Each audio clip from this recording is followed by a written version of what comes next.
The next case study 2, is the Specialty Medical Office Building, which is this auxiliary support facility here along the tower project here that we're going to talk about in case study 3. But the Specialty Medical Office Building is about 225,000 square feet of outpatient services. It's an OSHPD 3 level building, so no overnight stays. Neonatal post-care unit, really a fantastic facility here that Kaiser's building in Oakland.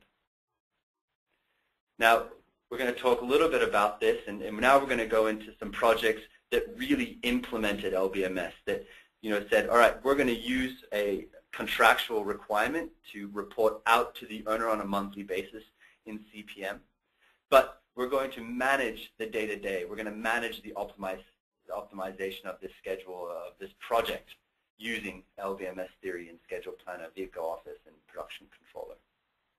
So what we started with was taking the contract CPM schedule, and the GC was able to do this on their own, and they created that match in schedule planner. And then we optimized a result, and then we implemented that where the team deemed it appropriate. It was all about group discussions. Get everybody in a room. We're going to walk through the process. If everybody agrees that it's the right thing, then we're going to bring in the key partners, the key subcontractors, and then we're going to talk through the process together and get buy-in from the complete team, and then we're going to go out, implement it, and manage it in the field.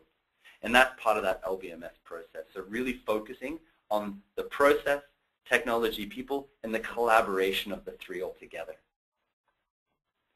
So some of the key benefits of this case study that we observed was the graphical review that we were able to see in the flow line analysis, a detailed understanding of where our CPM management or our CPM calculations could impact our dates, step-by-step optimization, and templatized reports that we could use and replicate across all the fields, all the phases of work. Really what our client was able to learn was that there was a steep learning curve, that it required a lot of effort, but that the effort was well delivered, was well given to the project if they knuckled down, dug their heels in, and said that this was the way that they're going to do it. We saw a change from the typical type of early start, late start analysis, and looking at more how can we effectively manage the locations of work, and really the importance of everybody buying into the process and everybody getting involved in that process and how important that was. So this is a flow line schedule. We're going to talk through an example of the exteriors here. And we have the exterior location starting at the north area through west, south, a courtyard, and the NICU location, calendar along the top. And this was what our original CPM match was for these 4 exterior tasks. So we have the framing, sheathing, waterproofing, and lathe tasks here. So some observations up front. Crew stacking. We can see that we were starting these 2 locations at the same time, but that we had a consistent crew going only for 3 weeks before having to demobilize completely. So we were going to lose 5 resources off the bat and start high.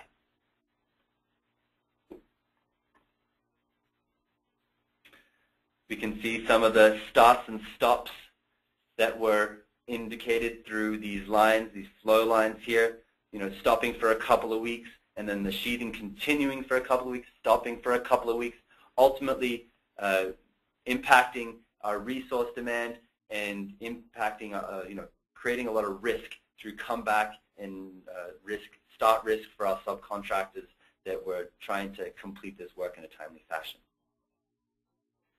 When we looked at the resource graph, inconsistent use of resources, going up to 5 resources, 10 resources for a week, then back down. When we start to compare the sheathing task here, a couple of resources and then demobilizing and coming back, there's no way that the subcontractor was ever going to buy into this. Ultimately, what we have seen on projects is that subcontractors will do something called self-optimization. They're going to optimize their own workflow. But the risk of self-optimization by one subcontractor is that when they do this, they do not consider other subcontractors' work. They're most worried about managing their own profit, all these types of things, which is totally fair. That's what they have to do to remain profitable, to remain to the next job.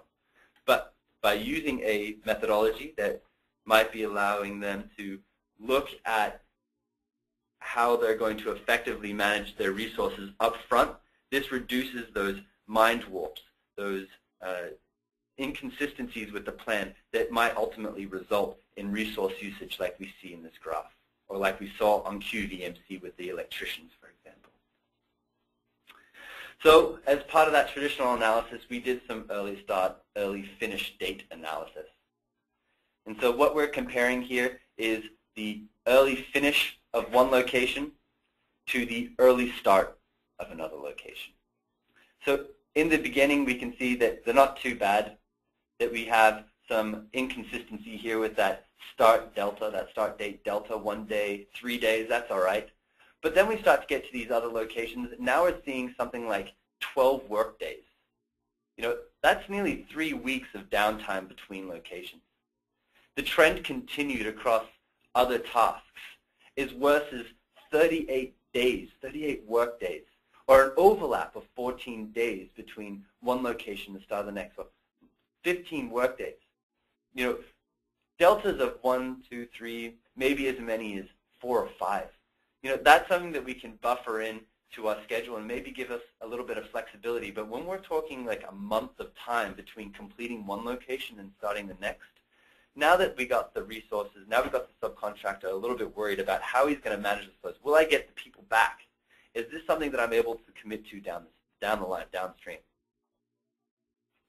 So in a live optimization workshop, and when I say live, I mean we had the software open in the office, we had the subcontractor there, we had the GC there, we had everybody in the room. You know, our GC champion was responsible for delivering this information. You know, we optimized the schedule together. So remember the install framing task here, we saw the crew stacking, we were able to make that task continuous. You know, we could install sheathing in a continuous fashion, waterproofing in a continuous fashion. You know, these are the types of tasks where they will wrap the entire outside of the building in one go. So the whole process here was aligning those production rates, planning for continuous work through each of these locations, and trying to reduce the overall risk of that schedule. By going through this process, we can see clear, solid bands of resources. Consistently, 7 resources across the board for our framing. Consistently, 2 resources for our install sheathing, install waterproofing.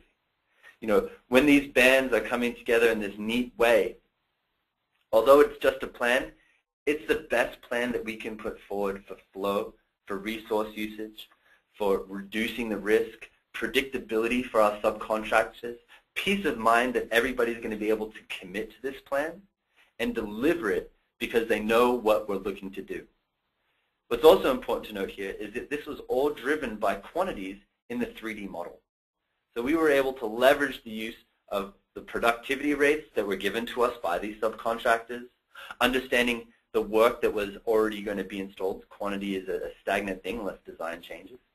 And then understanding exactly how many resources based on Mr. Sub or Mrs. Subcontractor's rates were going to be required to complete this work.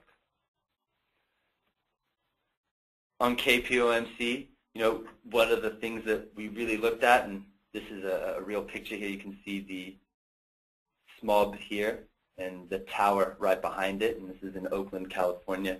You know, really looking at a graphical view of that schedule, getting so much information on one page that you can really understand. You can see the flow. You can understand why they call it flow line. You know, you can see the flow of resources through locations. Detailed understanding of the CPM plan, where our bottlenecks might be, and how we can make that plan better by, you know, using group optimization discussions, templatized reporting mechanisms so that, you know, this is a repeatable process, not just this one time, but on every project moving forward. You know, of course, the steep learning curve that we all have to go through when trying to implement something new, but understanding that there's big benefits down the line by just changing our approach a little bit. And certainly one of the most important, I think, is bringing the subcontractor into the buying process. I'm not saying that, you know, if the subcontractor comes down the line and messes up for whatever reason, that there's not a penalty, but really bringing him in as part of that process so that everybody's on board with what's going to happen on this project. Everybody has a clear understanding of what we're aiming to achieve and the steps that we're going to do to get there, the process, and how pivotal that is in really managing resources effectively, really leveraging or really getting everybody to a higher level of profitability on a project.